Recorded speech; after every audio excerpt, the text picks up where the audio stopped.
అబద్ధాలని వండి వార్చి ఇదిగో మీకు పొద్దున్నే పంపిస్తూ ఉన్నాం. మా దగ్గర ఒక కార్టూనిస్ట్ ఉన్నాడు, పడవ ఎలా మునుగుతుందో మంచి కార్టూన్ వేయగలడు, లేకపోతే బంగాళాఖాతంలో వాయుగుండం ఎలా పుట్టిందో దాన్ని బాగా చూపించగలడు. కొన్ని పత్రికలు ప్రభుత్వం మీద, జగన్మోహన్ రెడ్డి గారి మీద, ఈ రాష్ట్రంలో జరుగుతున్నటువంటి అభివృద్ధి సంక్షేమం మీద దుమ్మెత్తి పోస్తున్నటువంటి సమయంలో ఎమ్మెల్యే గారి నాయకత్వంలో జగనన్న 4.5 సంవత్సరాల ప్రయాణం, ప్రభుత్వ పనితీరు, ఒక వ్యక్తి చెప్పుకునేటట్టుగా ఇది 40 సంవత్సరాల ఇండస్ట్రీ, లేకపోతే 14 సంవత్సరాలు అనుభవం ముఖ్యమంత్రిగా, దానికి ఇంకొక అతను తోడైనట్టుగా ఒక వాస్తవానికి, ఒక న్యాయానికి, అన్యాయానికి, అబద్ధానికి మధ్య జరుగుతున్నటువంటి ఈ యుద్ధంలో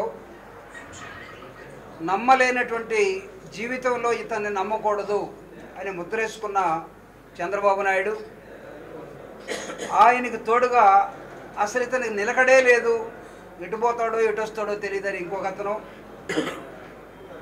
పవన్ కళ్యాణ్ చెప్పిన మాట, ఇచ్చిన మాట ప్రకారం నిలబడి తన మాటని వాగ్దానంగా భావించినటువంటి ప్రజలకి అది 4.5 సంవత్సరాల ప్రభుత్వమా, మధ్యలో కరోనా మింగేసినటువంటి 2 సంవత్సరాలు పోతే 2.5 సంవత్సరాల ప్రభుత్వమా, దీనిలో ప్రభుత్వం చెప్పినటువంటి అనేకమైన అంశాలు, జగన్మోహన్ రెడ్డి గారి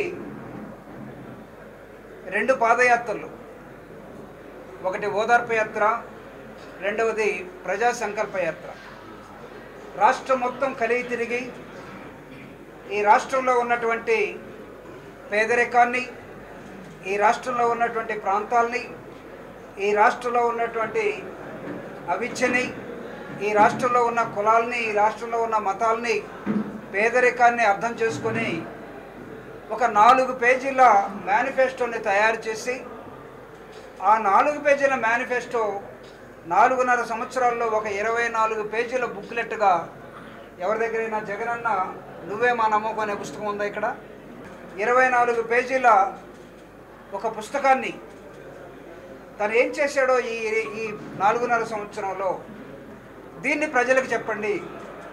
ఈ ప్రజలు కూడా ఎవరికి చెప్పాలి, ఎవరితో మాట్లాడుకోవాలి, ఏ ప్రజలైతే లబ్ధిదారులుగా ఉన్నారో, ఏ ప్రజలైతే ఈ సమాజంలో అట్టడుగున ఇంకా అణగదొక్కబడి ఉన్నారో వాళ్ళని పైకి తీసుకురావటం కోసం సమాజంలో ఉన్నటువంటి నిచ్చెన మెట్ల కుల వ్యవస్థలో ఈ కుల రక్కసికి తగిలి పాడైపోయినటువంటి చాలామంది, వారితో పాటు అట్టడుగున ఉన్నటువంటి వర్గాల్ని పైకి తీసుకురావటమే కదా ప్రభుత్వం అంటే. ప్రభుత్వం అంటే నా కులమనో, ప్రభుత్వం అంటే నా వర్గమనో, ప్రభుత్వం అంటే నా వ్యాపారమనో, ప్రభుత్వం అంటే వీళ్ళందరూ కూడా నా బినామీలను భావించే చంద్రబాబు నాయుడు లేదా గత ప్రభుత్వాలు కాదు. ప్రభుత్వం అంటే ప్రజలకి ప్రభుత్వాన్ని వాడటం. దాదాపు 4 కోట్ల మంది ఈ సమయానికి రాష్ట్రంలో, ఇదిగో జగనన్న ఇప్పుడే భీమవరంలో మాట్లాడుతూ ఉన్నాడు, బహిరంగ సభలో కొన్ని వేల మంది మధ్య నా ప్రభుత్వం ఈ రాష్ట్రంలో చేసినటువంటి అనేకమైనటువంటి సంక్షేమ అభివృద్ధి కార్యక్రమాలని మీ ముందుకు తీసుకొచ్చే క్రమంలో ఒకవైపు నేను బహిరంగ సభల ద్వారా వస్తున్నాను, రెండో వైపు బస్సు యాత్ర ద్వారా సామాజిక న్యాయ యాత్ర కూడా జరుగుతూ ఉన్నది. దానిలో మాట్లాడే వక్తలు కానీ, దానిలో మాట్లాడే ప్రసంగికులు కానీ, దానిలో మాట్లాడే వైఎస్ఆర్ కాంగ్రెస్ పార్టీ నాయకులు కానీ వీళ్ళందరూ కూడా సమాజంలో నెగ్లెక్టెడ్ కమ్యూనిటీస్గా ఉండి, ఇదిగో జగనన్న అధికారంలోకి వచ్చిన తర్వాత నాయకత్వ లక్షణాలని పుణుకుపుచ్చుకొని ప్రభుత్వం ఇచ్చినటువంటి అనేకమైన అంశాలని ప్రజలకు చెప్పే క్రమంలో ఈ రోజు వరకు నాకున్న లెక్కల ప్రకారం దాదాపు 2,40,000 కోట్ల రూపాయలని ఈ ప్రభుత్వం ఈ రాష్ట్రంలో లబ్ధిదారులకి బ్యాంకుల ద్వారా మధ్య వ్యక్తులు లేకుండా చంద్రబాబు నాయుడు గారు లాగా ఆ జన్మభూమి కమిటీలో లేకపోతే పార్టీ కార్యకర్త చెప్తేనే ఇచ్చే సిస్టమ్ కాకుండా కార్యకర్తకు తెలియకుండా, నాయకుడికి తెలియకుండా, ఎమ్మెల్యేకి తెలియకుండా, మంత్రికి తెలియకుండా, ఎంపీకి తెలియకుండా నిజమైన లబ్ధిదారుడిని ఎంపిక చేసి ప్రభుత్వమే ఆ లబ్ధిదారుడికి అనేకమైన అంశాల్లో అండగా నిలబడేటువంటి అంశం కనబడుతూ ఉంది. దీన్ని ఈ అబద్ధాల కోరు వాళ్ళు, ఈ నిలకడలేనటువంటి మనుషులు ఏమంటున్నారంటే జగన్ ఈ సమాజాన్ని దోచి పేదలకు పెడతా ఉన్నాడు, దీనిలో అభివృద్ధి కనపడటం లేదు, పేదలందరూ కూడా ఏమవుతారో తెలియదు, కాబట్టి ఈ దోపిడీని ఆపాలంటున్నారు దోపిడీదారులు. ఈ దోపిడీ వ్యవస్థని జగన్మోహన్ రెడ్డి గారి భాషలో చెప్పాలంటే సంపన్న వర్గాలు ఒకవైపు, పేదలు ఒకవైపు, లబ్ధిదారులు ఒకవైపు, బడా పెట్టుబడిదారులు ఒకవైపు, ఉన్నతమైన వర్గాలకే కొమ్ము కాసే రాజకీయ పార్టీ ఒకవైపు, పేద వర్గాల్ని హక్కును చేర్చుకునే ప్రభుత్వాన్ని పేదలకు పెంచే ప్రభుత్వం ఒకవైపు, చిన్న వయసులో మాట మీద నిలబడే వ్యక్తి ఒకవైపు, ముసలివాడైనా చనిపోవడానికి సిద్ధంగా ఉన్న వయసులో నిత్యం అబద్ధాలు చెప్పే ఒక వ్యక్తి ఒకవైపు, సినిమాల్లో నటించలేక పాత్రలు తగ్గుతున్న నేపథ్యంలో వాళ్ళ అన్నతోటి 15 సంవత్సరాల క్రితం ప్రారంభించిన ఏం పట్టది ప్రజారాజ్యం, దానిలో యువరాజ్యానికి ఈయన యువరాజు, దాన్ని వదిలేశాడు. అది ఎటుపోయిందో తెలియదు, వాళ్ళన్నీ ఎటుపోయాడో తెలియదు. ఈరోజు జగన్మోహన్ రెడ్డి గారిని ఛాలెంజ్ చేయడం కోసం 2019లో చంద్రబాబు నాయుడుతో విడిపోయి, 2014లో చంద్రబాబు నాయుడుతో కలిసి, 2024లో మళ్ళీ అదే చంద్రబాబు నాయుడు అదే పవన్ కళ్యాణ్ కలిసి జగన్మోహన్ రెడ్డి గారిని ఓడించడమే ప్రధానమైనటువంటి లక్ష్యం. నేను అడుగుతున్నా, మీరు గెలవగలరా? ఇదిగో ఇక్కడ ఉన్నటువంటి ఎమ్మెల్యేని, ఈ ఎమ్మెల్యే గారు చేసినటువంటి అభివృద్ధి కార్యక్రమాల్ని దాదాపు 800 కోట్ల రూపాయలతోటి తను వేసినటువంటి రోడ్స్ కానీ, తను వేసినటువంటి గ్రామాల్లో, పల్లెల్లో, లేకపోతే బస్తీల్లో వేసినటువంటి చిన్న చిన్న సిమెంట్ రోడ్లు కానీ, ఈ డెవలప్మెంట్ తోటి మీరు ఎప్పుడైనా డెవలప్మెంట్ చేశారా? మీ 40 సంవత్సరాలు కానీ, లేకపోతే అధికారానికి అర్హులు చూస్తున్నటువంటి పవన్ కళ్యాణ్ గారు కానీ ఏ రోజైనా సరే జగన్మోహన్ రెడ్డి గారు వర్క్ తోటి పోటీ పడ్డారో నేను అడుగుతా ఉన్నా. జగన్మోహన్ రెడ్డి గారు నాడు నేడు తీసుకొచ్చాడు, జగన్మోహన్ రెడ్డి గారు అమ్మఒడి తీసుకొచ్చాడు, జగన్మోహన్ రెడ్డి గారు చేయూత తీసుకొచ్చాడు. ఈ విధంగా చూస్తే అనేకమైన అంశాల్ని లబ్ధిదారులను ఎక్కడి నుంచో తీసుకొచ్చి ప్రభుత్వం మీదని చెప్తున్న నేపథ్యంలో కనీసం ఒక్కటన్నా మీకు జగన్మోహన్ రెడ్డి చేసిన మంచి పని కనపడటం లేదా? ఏ విధంగా మీరు భావిస్తారు జగన్మోహన్ రెడ్డి గారు రాష్ట్రాన్ని దోచుకుపోయాడని, లేకపోతే అప్పుల్లోకి నెట్టాడని, శ్రీలంకలాగా చేసాడట? నేను అడుగుతూ ఉన్నా, చంద్రబాబు నాయుడు నువ్వు పరిపాలించిన కాలంలో ఈ రాష్ట్రం అప్పుల్లో లేదా? పవన్ కళ్యాణ్ మీ అన్న పొత్తు పెట్టుకున్న రాజ్య పార్టీతోటి మీ అన్న పరిపాలించినప్పుడు అప్పుల్లో లేదా? ఈ దేశంలో అప్పు ఉన్నది. 142 కోట్ల ప్రజలున్న ఈ దేశంలో 152 లక్షల కోట్ల అప్పు ఉన్నదని కేంద్ర ప్రభుత్వం చెప్తూ ఉన్నది. మోడీ ప్రకటించాడు, నిర్మలా సీతారామన్ ప్రకటించారు. ఈ రాష్ట్రానికి అప్పు ఉన్నది. అప్పు ఇవ్వటానికే రిజర్వ్ బ్యాంక్ ఉంది, కేంద్ర ప్రభుత్వం అప్పుల్లో పడితే ఇవ్వటానికే ప్రపంచ బ్యాంక్ ఉంది. ఈ 2 బ్యాంకుల్ని ఎందుకు మనం స్థాపించుకున్నామో ఒకసారి అర్థం చేసుకోకండి. అప్పులు లేకుండా నడపడానికి ఇదేం మీ పాల ఫ్యాక్టరీ కాదు. అప్పులు లేకుండా రెమ్యునరేషన్ తీసుకొని యాక్షన్ చేసి సినిమా ఫెయిల్ అయినా సరే నాకు డబ్బులు వచ్చిన భావించడానికి ఇది సినిమా కాదు. ఇది నిజ జీవితం పరిపాలన. నిజ జీవితంలో నిలబడటానికి చేతగానటువంటి ఇద్దరు వ్యక్తులు, ఒకడు భుజం మీద ఒకడు, ఒకడు తొడ మీద ఒకడు, ఒకడిని ఆధారం చేసుకుని ఒకడు, ఎన్నుముకు లేని ఒకడు, ఇద్దరు కలిస్తే తప్ప జగన్మోహన్ రెడ్డి గారిని ఓడించేమనే మాట రానటువంటి వాళ్ళు ఒకళ్ళు. వాళ్ళకి ఛాలెంజ్ ఈరోజు ఈ రాష్ట్రంలో జరుగుతూ ఉన్నది. బస్సు యాత్ర పేదలు మాట్లాడుతూ ఉన్నారు. ఇదిగో ఇక్కడ ఒక ఎస్టీ, ఇక్కడ ఒక ఎస్సీ, ఇక్కడ ఒక మైనారిటీ, మేము మాట్లాడుతున్నాం. రెడ్డి గారిని, ఎమ్మెల్యే గారిని మాట్లాడవద్దు, మీరు పని మాత్రమే చేయండి. మీ తరపున ఈరోజు ఈ గొంతులు మాట్లాడబోతూ ఉన్నాయి. ఈరోజు డెవలప్మెంట్ కానీ, ప్రభుత్వాన్ని కానీ చేరని, ఇంతకాలం చేరినటువంటి ప్రాంతాలకి చేరింది. We are trying to reach so far unreached areas. ఇప్పుడు దాకా చేరినటువంటి ప్రాంతాలకి జగన్మోహన్ రెడ్డి గారు చేరారు. అసలు మాట్లాడటానికి గొంతు, వాయిస్ లేనటువంటి వాళ్ళ తరపున we have become the voice of voiceless. వాళ్ళ వాయిస్గా పేద వర్గాలకు సంబంధించినటువంటి వాళ్ళు, జగన్కు అండగా ఉండేటువంటి వాళ్ళు ఈరోజు మాట్లాడుతూ ఉన్నారు. చంద్రబాబు నాయుడు ఎప్పుడైనా రెండో వాడిని మాట్లాడించాడా? మైక్ పట్టుకుంటే చాలు 2 గంటలు మాట్లాడతారు తనే. రెండో వాడికి నో ఛాన్స్ అట్ ఆల్, ఉత్సవ విగ్రహాలుగా ఉండాల్సిందే. కానీ ఈరోజు జగన్మోహన్ రెడ్డి గారి ఆలోచన విధానం వర్ధిల్లటం కోసం ఏమిటి ఈయన ఆలోచన విధానం అని కూడా మీరు అడగవచ్చు. ఆయనకున్నటువంటి ఒక ప్రత్యేకమైన ఆలోచన విధానం ఈ రాష్ట్రం పట్ల, ఈ రాష్ట్రంలో ఉన్నటువంటి దుఃఖం పోవాలి, ఈ రాష్ట్రంలో ఉన్నటువంటి ఆకలి పోవాలి, ఈ రాష్ట్రంలో ఉన్నటువంటి అంతరాలు పోవాలి. ఈ రాష్ట్రం డాక్టర్ బాబాసాహెబ్ అంబేద్కర్ ఆశించినట్టుగా, కళ్ళగన్నట్టుగా, కులరహితంగా, లేకపోతే ఉన్నవాడు లేనివాడు దీన్ని బ్రిడ్జ్ చేసుకునే క్రమంలో పరిపాలన ఉండాలని చెప్పి చేస్తున్నటువంటి జగనన్న ఆలోచన విధానాన్ని ఈరోజు ప్రజలందరికీ చెప్పడం కోసం, ఇదిగో వెంకటరామరెడ్డి గారు చేస్తున్నటువంటి అంకితమైన రాజకీయాలు, పేదరిక నిర్మూలన కోసం జగనన్న ఆలోచన ఏ విధంగా ముందుకు తీసుకెళ్తున్నాడో రాష్ట్రం అంతా తిరిగి జగనన్న ఆలోచన విధానం వర్ధిల్లాలని చెప్పే క్రమంలో డాక్టర్ బాబాసాహెబ్ అంబేద్కర్ ఏం ఆశించాడో 76 సంవత్సరాల తర్వాత ఈ రాష్ట్రం, 76 సంవత్సరాల తర్వాత ఈ దేశం అభివృద్ధి చెందిన దేశాల సరసన ఎందుకు లేకుండా పోయింది? అబ్దుల్ కలాం ఏం భావించాడు?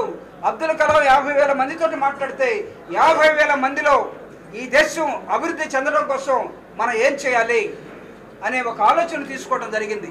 ఈ రాష్ట్రం అభివృద్ధి చెందుతున్న సమయంలో ఈ దేశంలో ఉన్నటువంటి అన్ని రంగాల్లో జగన్మోహన్ రెడ్డి గారి ప్రభుత్వం నంబర్ 1గా నిలబడుతున్న సమయంలో ఇదిగో కొన్ని పిచ్చి కుక్కలు, కొన్ని కుక్కమతి పిందులు జగన్ను ఓడించడమే ప్రధానమైన లక్ష్యంగా భావించి ముందుకొస్తున్న నేపథ్యంలో నిజం నిద్రలేసే లోపల అబద్ధ ప్రపంచం అంతా తిరిగి వచ్చిందట. ఈ అబద్ధాన్ని తరిమి కొట్టడం కోసం ఇదిగో మా ఒంటి మీద స్వేద బిందువులు ఉన్నాయి. ఈ స్వేద బిందువులే సాక్ష్యం. రాళ్లు పండే రాయలసీమలో కూడా మేము రత్నాలు పండించి తీరుతామని ఈరోజు ఒక నినాదానికి వచ్చారు. మా ఒంటి మీద స్వేదం, భూమిలో చినుకు పడకపోయినా సరే పైనున్నటువంటి ఆకాశం వైపు చూసి వర్షాన్ని కురిపించేటటువంటి ఒక దృక్పథం ఉన్నటువంటి నాయకత్వం ఈరోజు కనబడతా ఉంది. దీన్ని ఛాలెంజ్ చేయడం కోసం ఈరోజు అబద్ధాల కోర్లుగా ఉన్నటువంటి వీళ్ళు మాట్లాడే ప్రతి దాన్ని కూడా ఖండించాల్సిన అవసరం ఉంది. ఎందుకు చెప్తున్నానంటే మనమందరం కూడా చేసినటువంటి అభివృద్ధిని, సంక్షేమాన్ని, మాట్లాడుతున్న అబద్ధాలని ఖండించకుండా పోయామంటే అదే నిజం అనుకుని నమ్మే ఒక వాతావరణం.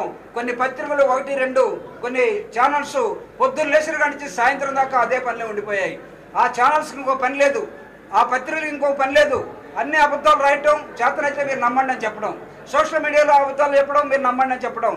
కాబట్టి YSR Congress party has decided ఏది ఏమైనా సరే ఈ యుద్ధంలో పేదలే గెలుస్తారు.